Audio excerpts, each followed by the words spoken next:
Okay, so I touch base, tune my mind to the elasticity of my partner.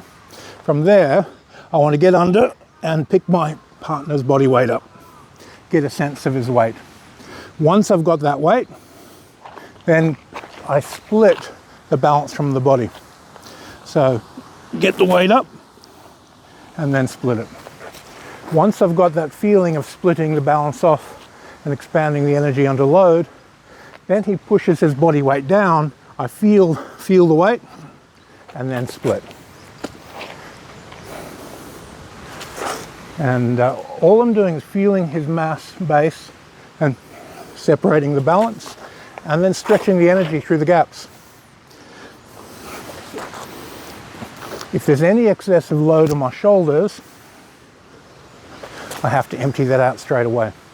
So start off, pick the body weight up, get a feel for it, then practicing splitting under load, and then come back to your issuing exercise. And it'll be much easier. If you want to switch over and I'll give you a feel.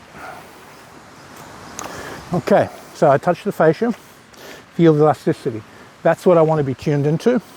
I want to get close, lift my partner off the ground. So physically feel tensions, then lift, and then float.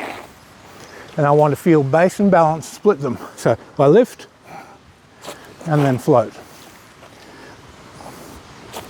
And then float.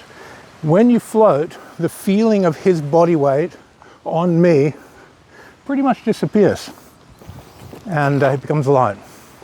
Once you've done that a few times for a few minutes, he puts his whole body weight down onto the hips, and then I catch that and then separate balance from base, and then work that same principle. And then you can start doing longer issues where your partner feeds more heavily and you get a nice clean separation between the body and the balance, and you stretch the energy out further. By taking the whole body weight and then splitting, it's more of an advanced level practice.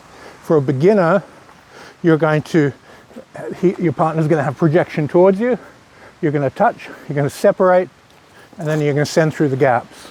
Intermediate, your partner's going to put stretch and weight into you, and then you separate, and then for advanced, they drop their whole body weight, and you separate and issue. So those are the three beginner, intermediate, advanced. Okay, let's have a play.